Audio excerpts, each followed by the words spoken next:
I feel grateful, I feel great, I feel indebted to the Almighty God who, in spite of all challenges, made it possible for me and who had kept me consistently for the past 10 years. And I know that His grace is sufficient for me to keep me even in the next 30 more years to His glory.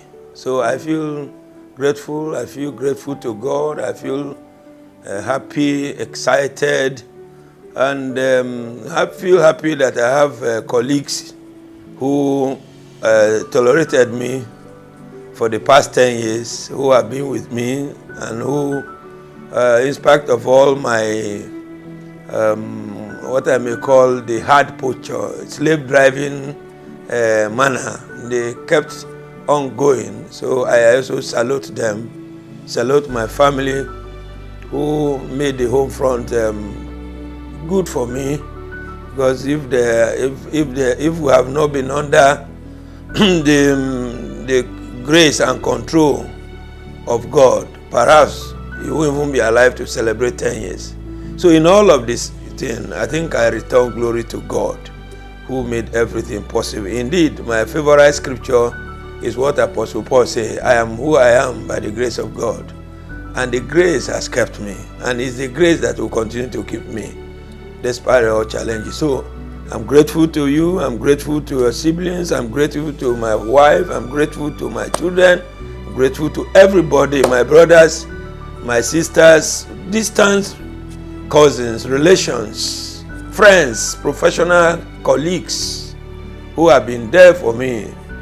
Even when there are challenges, they come round to say, calm down, it will be over. And indeed, the storm is over. I give God the glory. My story of my educational attainment is as excruciating and very difficult as anyone can think. It was not a bed of roses. First, I didn't start primary school until I was about 17 years plus. Indeed, I ran to primary school actually. I ran to because nobody wanted me to go to school because I was an expert farmer. But I defied my father's insistence that I must remain a full-time farmer. With the encouragement of my senior brother Paul, I ran to primary school on the 3rd of September 1977, and I was admitted in primary 2.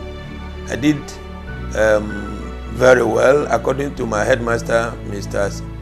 Tosh, as we call him there. So within the same year, he moved me to primary 3. And so in primary 3, I remained and I concluded, but the environment at home was so hostile that I have to run away from home to go joining my elder brother in Ida to learn motorcycle mechanic. So I did that. I continued doing so until I found myself, again because of the hostility, found myself in a village called Obagu, where I was also doing the mechanic. I tried to go to school. There it wasn't possible. And there is an incident that I can never forget. 28th of April 1978, I had a terrible domestic accident. Motorcycle got burnt, but God saved me. And then eventually, in summary, left there for Enugu, where my late elder brother was, with the hope that I would be in a position to do something to better my educational career. Unfortunately, I got there, yes. My late brother asked me to start a commercial school at number 47 Ogidi Street, Oguye Road, where I went to study shorthand, typewriting. I learned how to type in a school called Igbebike Commercial Institute at number 47 Ogidi Street, Oguye Road. But unfortunately, the environment there was also too hostile for me. And I have to run away to meet my maternal uncle, late Sergeant Amodu Egbunuwani, who was then resident in a place called Mararaba Bayesa in the then Gongola State in Takum local government. Currently, it's also in Takum local government of Taraba State. So I was there, and by the grace of God, my uncle got in touch with his friend who was the headmaster of Takum Local Government Primary Education Board, who graciously allowed me to register to write my first school leaving certificate. And so I did that sometimes in 1980, and by the grace of God, I was able to pass. I came second in my first school leaving certificate, and then I have to leave there for my village. And on my way, I found a newspaper called Nigerian Voice that I bought. And I bought this newspaper, and here was an advertisement of for the employment to the Benue State Fire Service. So I applied for it, and I went home. And on getting home, like a prodigal son that ran away, because mark you, I left Enugu 1st April 1980 for Maraba Bayelsa, where my uncle was. And between that time that I left, I ran from village till that 1980, till I returned in August. Nobody knew where I was.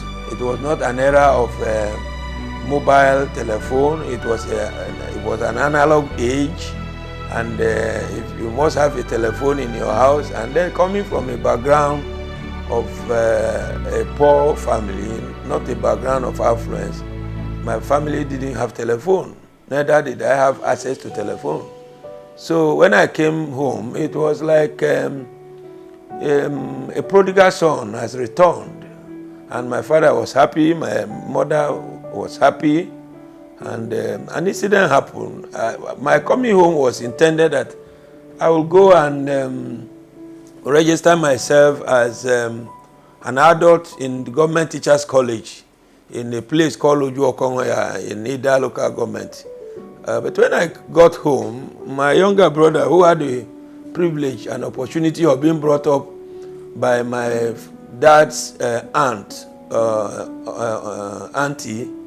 or my dad's cousin, I don't know how they put it, who is my auntie then, they allowed Omika to go to school, and Omika passed to St. Peter's College in Ida in 1980. That's my younger brother, who by the grace of God is now a fellow of Institute of a Chartered Accountant, and together with the wife. So when I came home and he passed, my parents couldn't raise money to send him to school.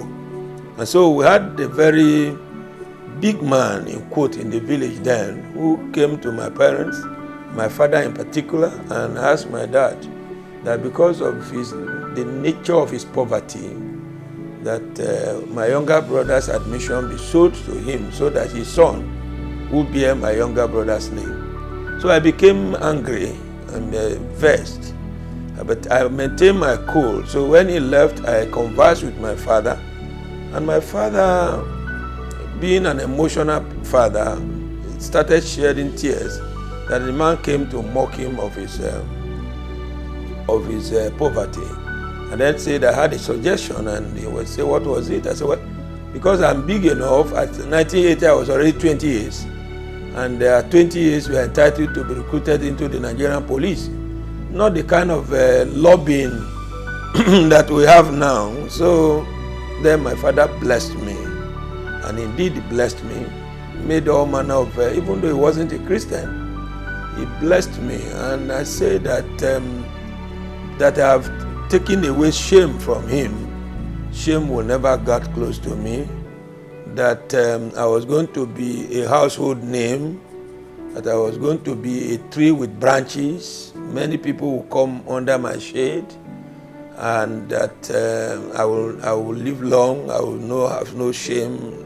Indeed, that no man born of a woman will be able to kill me. And I say amen. So I now gave, before I came back, I had done a contribution, which my father kept the money. It's about 250 naira, which was sufficient to buy buckets, buy everything for Mika to go to school. So my dad actually blessed me. So I left my father's house on the 1st of October 1980 for Makurdi for in search of police job, and indeed got recruited into the Nigerian police. But my destiny did not lie in the police, because the policeman who was the recruitment officer had wanted to extort something from me, but I didn't understand the language.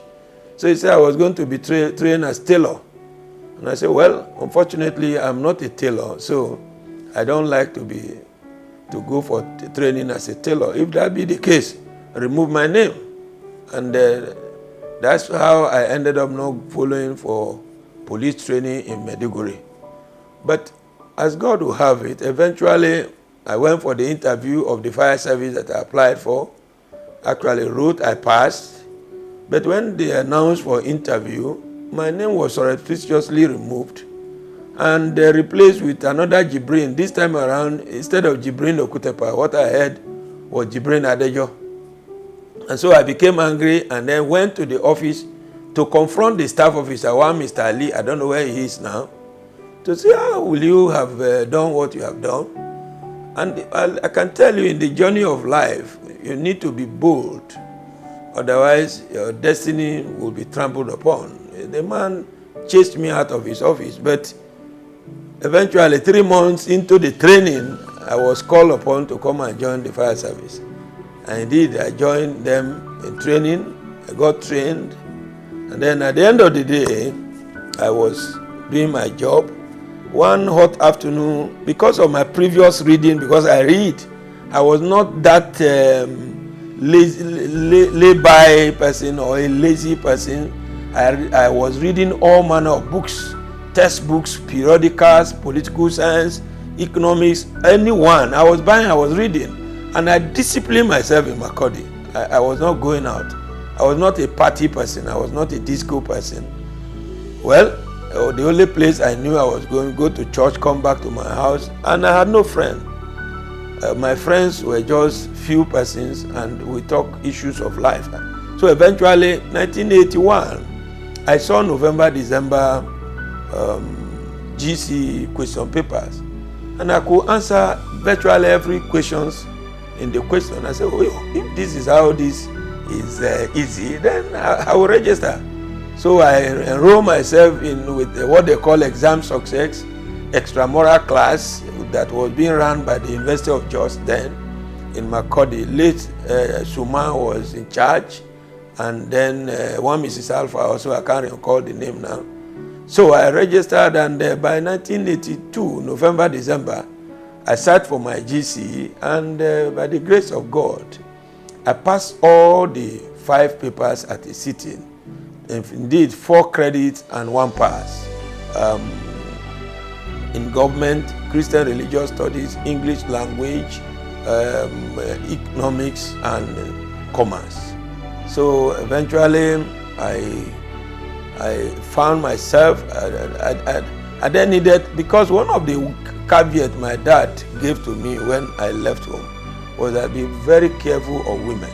So I didn't want to be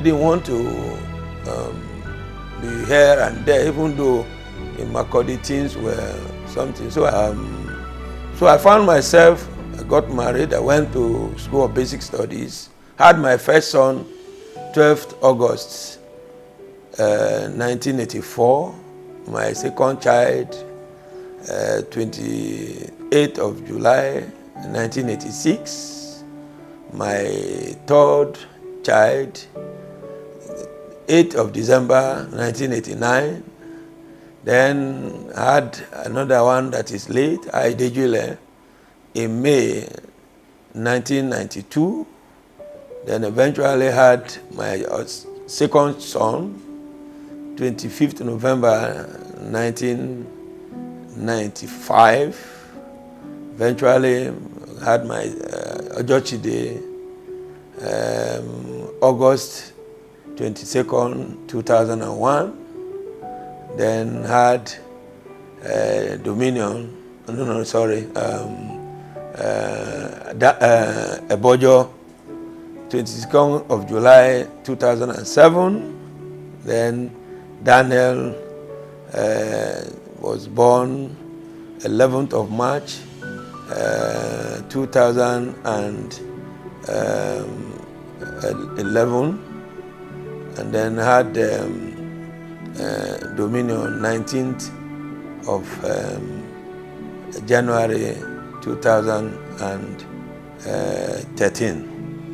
So the journey of life for family, God has blessed me. I can say it without pretenses. There are ups and downs in family life, but none of my children had been wayward. They are all children that I can be proud of. Yes, occasionally children can behave. The expectation of the modern children are not the expectation of the old one. And because I am not a modern person, so sometimes we find it difficult to understand ourselves with the modernity of life. So I'm learning also from my children to cope, how to behave modern, because the life I'm used to is the life of this is what you must do and you have to do it. Indeed, my going to school when my father didn't want me to go, I paid almost a supreme price for it. So, in any case, obedience to parents is good. But now we need to modify it with letting them know why obedience is good. I think that's the lesson I have learned with the children that I have had. Sometimes they are faster than their shadow. They want to know what they ought not to know. And in our place, there are certain stages in life that you can be allowed to know who a masquerade is.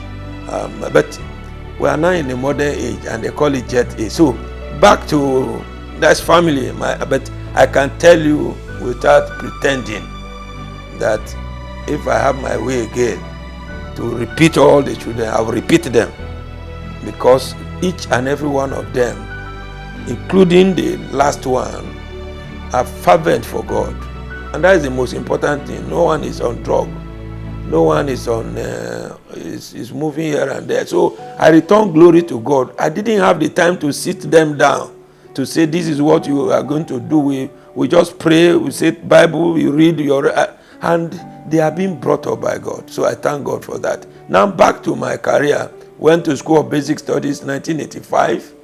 Finished from there. I came number 2. Went to University of Jos 1987, and then graduated from University of Jos 1990. Went to law school 1990. I was called to the Nigerian bar on the 12th of December 1991.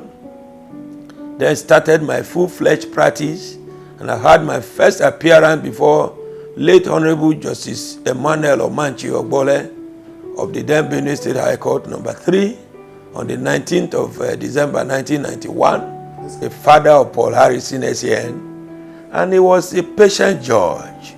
The first person I had the privilege to do a case against was my friend, Professor Agbo Madaki, and I wanted him stopped, but at the end of the day, I lost. And my friend Agbo Madaki invited me after the case and said, "How old are you?" At the bar, I said, "This is my first appearance." Oh, wow. Wonderful. So he took me out for lunch. We had terrible lunch that day, and I was encouraged. And so in Makurdi, I decided that I was not going to take up any other job other than remain in legal practice. I could recall that sometimes in 1992, my Lord Honorable Justice Umoru Alieri, the Chief Judge of Kogi State then, had invited me and had offered me an appointment to go to the magisterial bench, and we had a discussion, and I had given him assurances that I was going to get in touch with him. But in the night, I reflected over my way of life, what I intend to do, my character, my comportment, and then at the end of the day, I came to the irresistible conclusion that I was not meant to be on the bench, because if I was to be on the bench, I may have a series of issues with lawyers and litigants, and I didn't want to be. I wanted to live and I'm still living within the limit of my knowledge, within the code of ethics of the profession. So I wrote to my Lord Honorable Justice Umoreri, and I was afraid to go to give it to him directly. So I took my handwriting rejection under his door, and I wrote in that letter thanking his lordship, and I said, in view of what I want to be and how to attain it in life, I declined the proposed offer of appointment to the magisterial bench of Kogi's judiciary, and that I was going to pledge my loyalty and support for the soul. That's how I declined to go to the bench, and then I started my practice with Mrs. FME Nezan, the husband of my late friend. Mr. Nezan had played a significant role in my life when it comes to my educational career. Time will not allow me to expound on that, but the full opportunity will be given, as I'm doing my memoir. And also late IB Alpha played a very significant role. So upon being called, I joined Mrs. Francisca Ebofame Nezan, who was my first principal, and I have to leave that office on the 1st of June 1992. I joined Emmanuel Akue Haruna, popularly called E. Haruna, and Co. at number 8 Railway Bypass High Level Makurdi on the 1st of July 1992. So I remained with Mr. E. Haruna. I was doing everything, and Haruna was a great principal. Mrs. Neza was also a great principal, from whom I drank the fountain of knowledge. But looking at myself and the fact that I was matured and I have the capacity to go to court on lead, I was leading myself in all cases, and I was being applauded by litigants and colleagues. I summoned courage and discussed with my principal, Mr. E. Haruna, that I was going to set up my law firm on the 1st of April 1993. And indeed, Mr. Nezan, Mr. E. Haruna blessed me and agreed with me. And then where to get office became an issue. Eventually, as I was discussing my determination to set up office, I came in contact with a very learned colleague, senior member, my senior Honorable Iwase Haile, who said, well, he heard that Ibrahim Shaibu, as he then was, late Honorable Justice Ibrahim Shaibu, was looking for who to hand over his office to and who would be doing his cases for. Oh, I jumped at it. Said, God be praised. So that day, the entire money I had in my pocket was just 50 kobo. I didn't have money to rent office, but I got office, 2 rooms office at number 51 Railway Bypass, High Level Makurdi, where I had it 1 year rent free. I was doing the case for Ibrahim Shaibu, late Honorable Justice Ibrahim Shaibu, who ended up being the president of the Customary Court of Appeal of Kogi State. So I was there, and I remained consistent in legal practice. Indeed, my children, sometimes I'll come home, I will not be able to give them anything. We were living some places in Makurdi. We moved from Papa Bu's house in Chitaku Lane to number 3 Opoga, number 1 Aruba Street. Moved from Aruba Street to number 3 Opoga Street, before eventually God blessed me. We found our own house in Kansio, where we built a 4 or 5 bedroom bungalow. We were staying. By 2005, Honorable Mike Kayase Aundaka SAN walked to my office and encouraged me that, you're a bright lawyer, why are you not thinking of applying for SAN? But before then, I've been nurturing the ambition to apply. And so, well, with that stimulus statement coming from Honorable Mike Aundaka SAN, that I should, he will soon get his own. And of a truth, by 2006, he was conferred with the rank of Senior Advocate of Nigeria. So I was happy.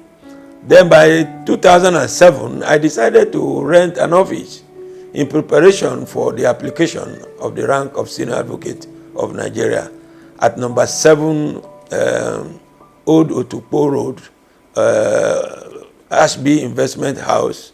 I took the entire wig of the plot, furnished it well, and then I recalled then that some people were mocking me that you go to the office, it looks like he was a governor. Who does he think he was?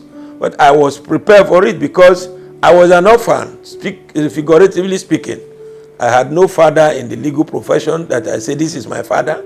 I have nobody to fall to. So I was working assiduously to meet the criteria on merit, and God helped me. So by 2008, I formally applied for the silk that should have been conferred in 2009.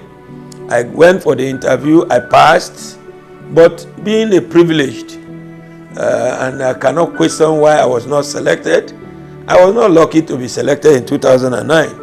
I recall that in 2009, only one person was appointed from the entire North, and that is Dr. Samuel Mosugu, who was a very prominent erudite legal practitioner, had been a teacher, father to many of us, and grandfather to many of us. So he was the only one, and indeed he spoke on behalf of the awardees of that year. That's 2009. Well, I was not deterred, and I repeated the application.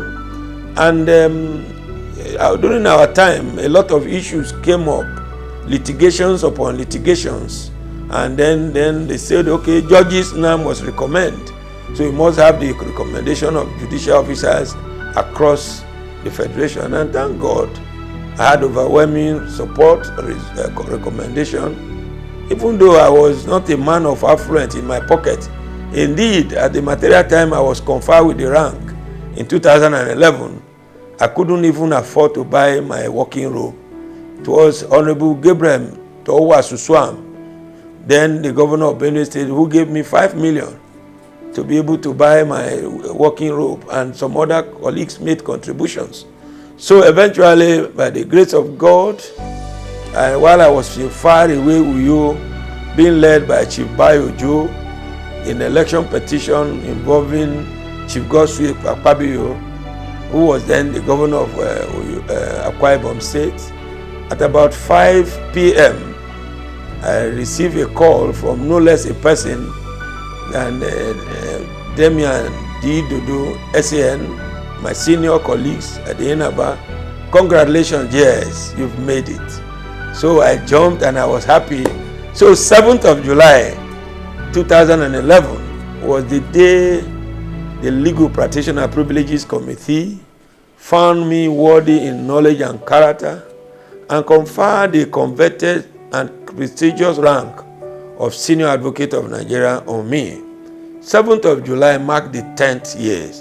And the 10th year, it's a good year for me because it has been a journey of God's grace. And I can say it without missing word that 7 was significant for me. 1, I was the number 7 SAN from Kogi East. It was conferred on the 7th of July. And so in memory of this perfection, I also had to buy a car and then I named it JS7. So people call me JS7 without knowing really what that 7 stood for. 7 stood for the day I was conferred. It stood for the day, the number of the SAN that I am from Kogi East before the wicked hand of death had snatched 2 from us. Late Ocholi James, SAN, and of recent Baba Lai, who had gone to be with the Lord. So 7 had been significant for me because biblically 7 represent perfection. And that day, and I said, I have gotten to the perfect destination of the legal profession. There are more, if there are more rooms, we will climb, we'll go there. So for the past 10 years, it has been God. It can only be God. No other person but God who kept me, kept my family, kept my children, kept my wife, kept everyone around me. We had challenges, but in all of these things, we were more than conquerors. Well, my final word of advice to young lawyers, particularly, first, is that they should not pursue money. When you pursue money at the expense of knowledge, you would have missed it. Your first priority, have passion for the profession. Have passion for the profession. Pursue knowledge. Pursue integrity. Pursue honesty. Ensure that you don't run foul of any of the rules of professional conduct. Maintain your integrity with clients' money. Maintain your integrity with clients' relationship between colleagues. Show respect. Don't be arrogant. Don't show off that I have arrived. You have not arrived. Because as a lawyer, every day you are a student. Then when you are consistent, don't jump from one employment to the other. If you chose litigation, remain in it. If you chose to go for arbitration, remain there. If you chose to go to the bench, then you must practice law and be more versatile than the lawyers that appear before you. Otherwise, you are going to face lawyers who have the propensities to mislead you. And by the time strictures are cast at you by the appellate court, describing you as either a magisterial misfit or a judicial misfit, then you are finished. So in this profession, integrity matters because we are ministers in the temple of justice. You must ensure that you pursue justice in its purest form, justice undiluted. Don't be known as a conduit pipe by whom monies are collected or purported to be collected for judicial officers. Finish your case and leave the court. Let the court decide. If you are dissatisfied with the decisions of the court, get your client's consent, appeal. You can even do pro bono. And I forget to let you know that 90% of the cases that qualified me to be senior advocate of Nigeria were pro bono cases. My son, who is a lawyer, can testify to that. My daughter, Ocholi, is a lawyer. He can tell you that. He knows my story. And I was moved by what he wrote. There's nothing that he did there that was partial. In fact, I think it was more economical to speak the truth. See, when I was a young lawyer, I was not able to even buy pure water. Then they have to be looking for water for well, and people were driving them when they were going to go to fetch water from their well in high level. So, but in all of these things, I was not going begging anybody to give me money. So drop your begging mentality. Go to various cell police stations, offer your legal services to people. People will be able to give you. Don't overcharge when you are not yet in a marketable cadre. Because as at now, you can't compare me with you. Because as at now, I have a price. I can tell clients, if you don't drop 1 million naira, I will not listen to you. But you can't tell a client, if you don't drop 1 million naira at the age of 1 year, I can't listen to you. The man walks away because the market is saturated. So you are going to be known by your own conduct. If you are a corrupt legal practitioner, people will know you. And if you are a courageous, bold, intelligent, ethically sounded lawyer, people will also know you. People look for lawyers who cannot be compromised.